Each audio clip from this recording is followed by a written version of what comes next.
Hello मेरे प्यारे साथियों, कैसे हो। मैं आशा करता हूं कि आप सभी मस्त होंगे और अपनी पढ़ाई में सभी व्यस्त होंगे। आज का जो करंट अफेयर आपके लिए होने वाला है वो इंपॉर्टेंट होने वाला है। आज है आपकी 12 जुलाई 2023। इंपॉर्टेंट करंट अफेयर वीडियो को प्लीज पूरा देखना है, चैनल को सब्सक्राइब लाइक आपको जरूर करना है, ठीक है। इस बात का आपको ध्यान रखना है। इसके बाद आगे देखिए आपके फर्स्ट क्वेश्चन आने वाला है, इंपॉर्टेंट क्वेश्चन है। फर्स्ट क्वेश्चन देखिए, ऑप्शन आपके सामने रहेंगे और कमेंट बॉक्स में करके जरूर बताइए, ठीक है, आपको पता है तो। फर्स्ट क्वेश्चन देखिए, अंतर्राष्ट्रीय खगोलिक संघ IAU ने किसके नाम पर एक छोटा संग्रह का नाम रखा गया है। तो आपको बताना है इसका राइट आंसर क्या हो जाएगा। ऑप्शन इसका राइट आंसर आपके सामने दे रखे हैं, तो इसका राइट आंसर आपको बताना है। ए ऑप्शन हो जाएगा अश्विन शेखर, बी ऑप्शन हो जाएगा नरेंद्र मोदी, और सी ऑप्शन हो जाएगा इसका सतीश रेड्डी, और डी ऑप्शन हो जाएगा डॉक्टर अब्दुल कलाम। तो इसका जो IAU है, इसके जो छोटा सा नाम का संग्रह रखा गया है, उसका राइट आंसर हो जाएगा ए ऑप्शन अश्विन शेखर, यानी ए इसका राइट आंसर हो जाएगा। इसके बाद में इसकी डिटेल बताते हैं आपको। जो भी क्वेश्चन आपको करवाया जाएगा वो डिटेल के साथ करवाया जाएगा। ये अश्विन शेखर है, ठीक है। इसमें देखिए, अंतर्राष्ट्रीय खगोलिक संघ ने अश्विन शेखर केरल के नाम पर एक छोटा ग्रह का नाम रखा है, उन्हें सम्मिलित भी किया गया है। नेक्स्ट पॉइंट देखिए, छोटे ग्रह को अब 33928 अश्विन शेखर 2000 एलिज 27 के नाम से जाना जाएगा। अश्विन शेखर भारत के उल्का खगोलीय शास्त्री है, यानी ये अश्विन शेखर है जो भारत के उल्का खगोलीय शास्त्री है। इससे पहले ये CV रमन, सुब्रमण्यम, चंद्रशेखर, श्रीनिवास रामानुजू, डॉक्टर विक्रम साराभाई, यानी इनके इस प्रकार से सम्मिलित मिल चुके हैं। इनको इनसे पहले सम्मान मिल चुका है, लेकिन जो अभी मिला है वो मिला है अश्विन शेखर को, ठीक है। ये आपको ध्यान रखना है। इसके बाद देखिए नेक्स्ट क्वेश्चन देखते हैं, अंतर्राष्ट्रीय खगोलिक संघ। ये अंतर्राष्ट्रीय खगोलिक संघ होता है, इसकी स्थापना कब की गई थी, इसका जो मुख्यालय कहाँ है, ठीक है। इसकी स्थापना की गई थी 28 जुलाई 1919 में, यानी अंतर्राष्ट्रीय जो खगोलिक संघ है इसकी जो स्थापना की गई थी वो 28 जुलाई 1919 को की गई थी। इसका जो मुख्यालय है वो पेरिस, फ्रांस में, ये आपको ध्यान रखना है, ठीक है। इसके बाद देखिए, ये खगोलिक अनुसंधान और विकास को बढ़ावा देता है। इसका जो काम होता है वो खगोलिक अनुसंधान और विकास को बढ़ावा देने से होता है, ठीक है। इसकी जो शॉर्ट फॉर्म है IAU, इसका राइट हो जाएगा, ठीक है। इसके बाद देखिए नेक्स्ट क्वेश्चन, हाल ही में भारत का पहला टील मानस चैट बोट किस राज्य में लॉन्च होगा। ऑप्शन आपके सामने दे रखे हैं, जम्मू कश्मीर, गुजरात, उत्तर प्रदेश और बिहार। तो इसका जो राइट आंसर हो जाएगा वो ए हो जाएगा, यानी जम्मू कश्मीर इसका राइट आंसर हो जाएगा, ठीक है। जम्मू कश्मीर इसका राइट आंसर हो जाएगा, आपको पता होना चाहिए, ठीक है, यानी ए इसका करेक्ट आंसर हो जाएगा। इसके बारे में आगे की डिटेल आपको बताते हैं। हाल ही में जम्मू और कश्मीर सरकार ने मानस संकट से जूझ रहे लोगों के लिए भारत का पहला चार्ट बोट लॉन्च किया है। ये भारत का पहला टैनी मानस चार्ट बोट है, ठीक है। इससे पहले ये 24 घंटे के स्वास्थ्य परामर्शदाताओं और निदानिक, मनोवैज्ञानिक और सलाहकारों की उपलब्धि सुनिश्चित होगी। एक नए ऐतिहासिक पहल सभी की गुणवत्तापूर्णता, सस्ती और दुर्बल स्वास्थ्य सेवा में प्रदान करेगा। यानी इसका जो मेन कारण बताया गया है वो ये बताया गया है कि स्वास्थ्य से रिलेटेड है, ठीक है। इसके बाद देखिए 3 नंबर का क्वेश्चन है, हाल ही में किस देश ने उबनस ज्वालामुखी के कारण आपातकाल की घोषणा की है। तो कौन सी जगह की, कौन से देश में की है, पेरू, इटली, फिलीपींस या जापान। इसका जो राइट आंसर हो जाएगा ए इसका करेक्ट आंसर हो जाएगा, ठीक है। इसके बारे में देखते हैं आगे, ठीक है। हाल ही में पेरू उबनिस ज्वालामुखी के कारण आपातकाल की घोषणा की गई है, यानी यहाँ पे पेरू में पड़ता है, इसमें उबनिस ज्वालामुखी के कारण यहाँ पे आपातकाल की घोषणा की गई है। ये ज्वालामुखी अचानक सक्रिय हो गई है और आसपास के क्षेत्रों में भूकंप, भूस्खलन और अन्य प्राकृतिक आपदाओं का कारण बन रही है, यह भी आपको ध्यान रखना है। इसके बाद देखिए, पेरू सरकार ने उबनिस ज्वालामुखी के चलते सुरक्षा के लिए आपातकाल की घोषणा और आपातकालीन सुरक्षा उपयोग को लागू किया गया है, ठीक है। ये भी आपको ध्यान रखना, ठीक है, अच्छा पॉइंट है। इसके बाद देखिए पेरू के बारे में, इसकी राजधानी क्या है, इसका अधिकारी भाषा कौन सी है, इसके राष्ट्रपति कौन है, और उपराष्ट्रपति कौन है, और प्रधानमंत्री कौन है। ये तीनों चारों पॉइंटों को आपको देख लेना, ठीक है, अच्छा पॉइंट है, ठीक है। इसके बाद देखते हैं नेक्स्ट, इसमें इनसे रिलेटेड जो कौन कौन से स्थानों में कौन कौन सी सक्रियता हुई थी वहाँ पर आप देख लेना, ठीक है। ये पॉइंट भी आपको देख लेना, ठीक है, इंपॉर्टेंट पॉइंट है भी। इसके बाद देखिए फोर्थ, हाल ही में किस राज्य के मुख्यमंत्री ने, यानी कौन से राज्य के मुख्यमंत्री है जिन्होंने एमा पोखर परियोजना का शुभारंभ किया है। तो ऑप्शन आपके सामने दे रखे हैं, उड़ीसा, उत्तर प्रदेश, बिहार, राजस्थान। तो इसका जो राइट आंसर हो जाएगा वो उड़ीसा हो जाएगा, ठीक है। ये आपको ध्यान रखना, ठीक है। आगे देखते हैं, हाल ही में उड़ीसा के मुख्यमंत्री ने राज्यों के सभी 115 शहरी स्थानीय निकायों में लगभग 2000 बड़े जल निकायों के पुनर्जीवित रखने के लिए आमा पोखर परियोजना शुरू की है। ठीक है, ये आपको ध्यान रखना है। ये परियोजना उड़ीसा के पर्यटन स्थलों को विकसित करने का एक महत्वपूर्ण है। ठीक है, यानी पर्यटन स्थल होते हैं वहाँ पे उनको विकसित करने के लिए महत्वपूर्णता है। ठीक है, ये परियोजना प्राकृतिक सौंदर्य को सुरक्षित करता है और एक सतत विकास का उदाहरण भी होता है, ये भी आप जानते हैं। इसके बाद देखिए नेक्स्ट क्वेश्चन। ठीक है, नेक्स्ट क्वेश्चन उड़ीसा के बारे में बताते हैं आपको। राज्य का दर्जा, उड़ीसा राज्य को जो दर्जा दिया गया था 1 अप्रैल 1936 को दिया गया था, ये भी आपको ध्यान रखना है। उड़ीसा की राजधानी आपको पता होना चाहिए, भुवनेश्वर हो जाएगी। उड़ीसा के राज्यपाल कौन है? गणेशी लाल। मुख्यमंत्री कौन है? नवीन पटनायक हो जाएंगे। लोकसभा की सीटें कितनी हैं उड़ीसा के अंदर? तो उसमें 21 हो जाएगी। और राज्यसभा की कितनी है? 10, ये भी आपको ध्यान रखना है। और विधानसभा की कितनी है? 147 सीटें हैं। ठीक है, ये सभी इंपॉर्टेंट पॉइंट है उड़ीसा से। ठीक है, इसके बाद देखिए आगे 5 क्वेश्चन। हाल ही में व्यक्तिगत ऋण की सुविधा के लिए फ्लिपकार्ट ने किस बैंक की साझेदारी की है? यानी कौन से बैंक के साथ साझेदारी की है? तो bank of India, state bank of India, reserve bank of India या एक्सिस बैंक। तो इसका राइट आंसर हो जाएगा डी, यानी एक्सिस बैंक के साथ की है। ठीक है, ये आपको ध्यान रखना है। इसके बाद इसके बारे में बताते हैं। हाल ही में फ्लिपकार्ट ने व्यक्तिगत ऋण की सुविधाओं के लिए एक्सिस बैंक के साथ साझेदारी की है। इस साझेदारी के तहत फ्लिपकार्ट ग्राहकों को, यानी फ्लिपकार्ट जो कस्टमर है उनको 5 लाख रुपये तक का लोन ऑफर करेगा। ठीक है, ये सहयोग देने से कंपनी के लिए उपयोगी है क्योंकि फ्लिपकार्ट का व्यापार और एक्सिस बैंक की वित्तीय विशेषताओं का संयोग होगा। ठीक है, इसके बाद फिर देखिए 6 क्वेश्चन।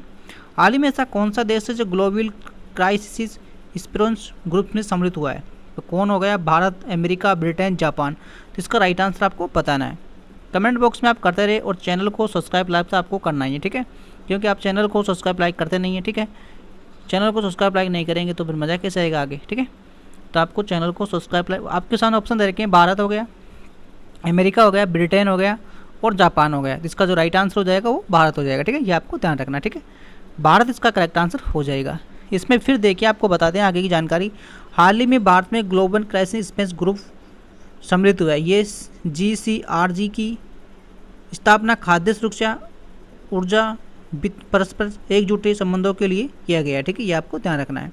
इसके बाद देखिए इसके प्राथमिक उद्देश्य एक विशेष प्रतिक्रियाओं का समन्वय करना और देश के इन संकटों को प्रभावी ढंग से निपटाना, मदद करने के लिए और रणनीतियों को विकसित करने से होगा। ठीक है, ये भी आपको ध्यान रखना है। इसके बाद फिर देखिए GCRG का उद्देश्य समाधान जुटाना और दुनिया को के सामने आने वाले परस्पर चुनौतियों का समाधान करने में निर्मित सहायता करने से है। ठीक है, ये आपको ध्यान रखना। ठीक है, इसके बाद फिर देखिए आगे।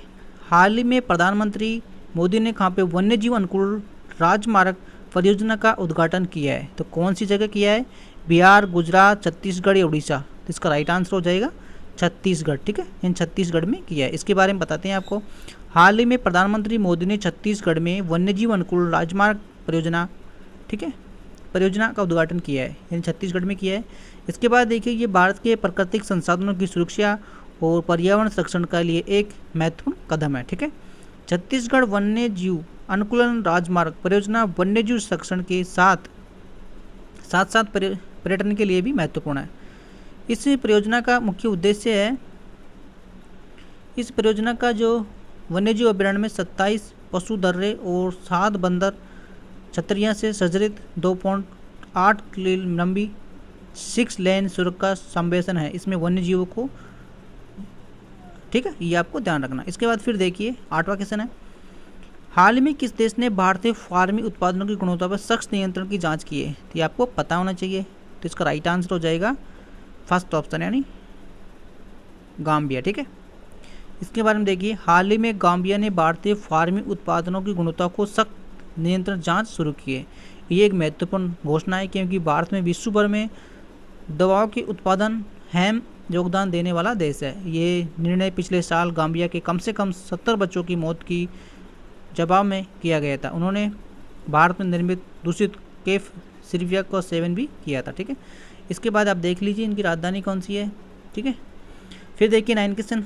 हाल ही में भारत ने किस देश से चुनाव सहयोग समझौते पर ज्ञापन हस्ताक्षर किया है? तो कौन सा देश? Panama, Singapore, Malaysia, Brazil. तो इसका जो राइट आंसर हो जाएगा ए ऑप्शन हो जाएगा, यानी ब्राज़ील। इसके राइट आंसर हो जाएगा पनामा। ठीक है, ठीक है, यानी ए इसका करेक्ट आंसर हो जाएगा। ठीक है, फिर देखिए भारतीय निर्वाचन आयोग ECI और पनामा के निर्वाचन अधिकारी ED ने चुनाव सहयोग पर समझौता पर ज्ञापन पर हस्ताक्षर किया। इस समझौता के तहत ही दोनों देश चुनाव प्रबंधन प्रशासनिक क्षेत्रों में चल रहे सहयोग के लिए स्थलागत ढांचा स्थापित करेंगे। ठीक है, ये आपको ध्यान रखना। ठीक है, इसके बाद देखिए 10वां क्वेश्चन है, हाल ही में किसने यूक्लिड स्पेस टेक्नोलॉजी लॉन्च किया है? तो किसने किया है ये आपको ध्यान रखना है। तो इसका राइट आंसर आपको बताना है ESA, यानी कि इसका राइट आंसर हो जाएगा ए ऑप्शन। ठीक है, ए इसका करेक्ट आंसर हो जाएगा। इसके बारे में आगे देखते हैं। यूरोपीय स्पेस एजेंसी ESA ने सूर्यमंडल निकायों के समक्ष करना और नई सूचना प्राप्त करने के लिए विशेष रूप से डिजाइन यूक्लिड स्पेस टेक्नोलॉजी को टेलीस्कोप को लॉन्च किया है।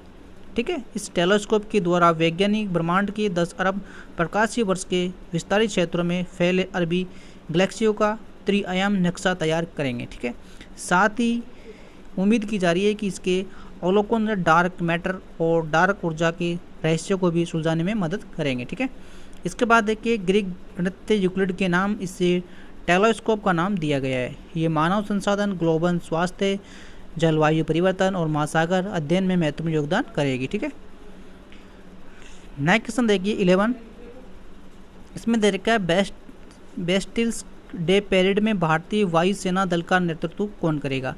तो इसका राइट आंसर हो जाएगा ए, इसका करेक्ट आंसर हो जाएगा।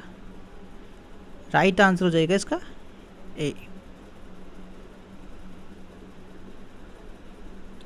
इसका करेक्ट आंसर हो जाएगा। ठीक है, इसके बाद आगे देखिए, अगर कोई गलती से कोई गलत भी चीज़ में बोल देता हूँ, कुछ गलत वर्ड बोल देता हूँ इसमें, ठीक है, तो उसको आप माफ़ करना, क्योंकि जल्दीबाजी में कुछ न कुछ गलत भी बुलाव आ सकता है। ठीक है, ये आपको ध्यान रखना है। ठीक है, इसके बाद देखिए फ्रांस का राष्ट्रीय दिवस 14 जुलाई को मनाया जाता है। फिर देखिए 14 जुलाई को फ्रांस में बेस्टिल डे परेड का आयोजन किया गया था। इसमें प्रधानमंत्री नरेंद्र मोदी भी विशिष्ट मुख्य अतिथि रहे थे। ठीक है, बेस्टिल डे परेड में भारतीय सशस्त्र बलों की तीनों सेनाओं जैसे 269 सदस्य दल सम्मिलित होंगे। इसमें फिर देखिए आगे 68 सदस्य भारतीय वायुसेना दल का नेतृत्व करेंगे, यानी 68 सदस्य क्या करेंगे? भारतीय वायुसेना दल का नेतृत्व करेंगे। और नौ सेनाओं के टुकड़ की अगुवाई कमांडर वर्त वेगाल करेंगे। ठीक है, ये आपको ध्यान रखना है। फिर 14 जुलाई 1789 के सैन्य किलों और जिलों के रूप से मैसूर वेस्टेल्स गुसाई भीड़ ने हमले करके उसे जब्त कर लिया गया था। इस घटना को फ्रांसीसी क्रांति की शुरुआत मानी जाती है। ये वजह है कि साल 1880 में लगभग हर साल 14 जुलाई को फ्रांस में बेस्टिल डे परेड मनाया जाता है, यानी 14 जुलाई को मनाया जाता है, फ्रांस में मनाया जाता है। ठीक है, ये आपको ध्यान रखना है। इसके बाद फिर देखिए 12वां क्वेश्चन है, ताइवान के द्वारा भारत के किस शहर में आर्थिक और सांस्कृतिक केंद्र खोले जाएंगे? तो कौन सी जगह खोले जाएंगे? ताइवान के द्वारा। तो ताइवान के द्वारा खोले जाएंगे, ये भारत किस शहर में खोले जाएंगे लेकिन ये आपको बताना है। जिसका राइट आंसर हो जाएगा मुंबई। ठीक है, यानी ए इसका करेक्ट आंसर हो जाएगा। इसके बारे में आगे देखिए, ताइवान ने भारतीय तीसरे आर्थिक और सांस्कृतिक केंद्र मुंबई में खोलने का ऐलान किया है। ताइवान और भारत के बीच में राजनयिक संबंध नहीं, क्योंकि भारत और चीन की वन चाइना पॉलिसी मानते हैं। वन चाइना पॉलिसी का मतलब यह है कि ताइवान चीन से अलग देश नहीं बल्कि चीन का एक प्रांत है। ठीक है, ताइवान तमाशा देश में ताइपाई इकोनॉमिक एंड कल्चर सेंटर स्थापित करेगा। भारत में पहली बार दिल्ली में 1995 में Taipei economy and culture centre खोला। दूसरा सेंटर चेन्नई में 2012 में। ताइवान का ऑफिशियल नाम क्या? Republic of China. राजधानी आपको पता होना चाहिए ताइपा, और राष्ट्रपति भी आपको पता होना चाहिए। ठीक है, ये चाइना है, ये इंडिया है, ये ताइवान है। ठीक है, फिर किस राज्य ने PM जन आरोग्य योजना के तहत बीमा कवर राशि को दुगना कर दिया गया है? तो कौन सी जगह कर दिया गया है ये आपको ध्यान रखना है। उत्तर प्रदेश, गुजरात, केरल या कर्नाटक? इसका जो राइट आंसर हो जाएगा वो आपको बताना है। तो कौन सी जगह किया गया है? ये गुजरात में। ठीक है, इसके बाद देखिए आगे, अब गुजरात में प्रधानमंत्री जन आरोग्य योजना के तहत बीमा कवर इस राशि को 5 लाख से बढ़ाकर 10 लाख कर दिया गया है। इस फैसले में राज्य के लगभग 1,78,00,000 आयुष्मान भारतीय कार्ड धारकों को लाभ मिलेगा, यानी आयुष्मान कार्ड उनको मिलेगा। इसके बाद देखिए आयुष्मान भारतीय प्रधानमंत्री जन आरोग्य योजना 23 सितंबर 2018 को शुरू की गई थी। इसका जो उद्देश्य था वो क्या था? व्यक्ति और परिवार के सभी स्वास्थ्य देखभाल लागत से बचेंगे। ठीक है, ये सभी इंपॉर्टेंट पॉइंट है। आज का जो वीडियो है वो कंप्लीट हो चुका है, और जो भी क्वेश्चन आपको करवाया वो एक्सप्लेन के साथ करवाया है, और डेली आपको करवाएंगे। ठीक है, आपने वीडियो को फुल एंजॉय के साथ देखा होगा, तो आपको चैनल को सब्सक्राइब लाइक तो करना ही है। ठीक है, नेक्स्ट वीडियो का वेट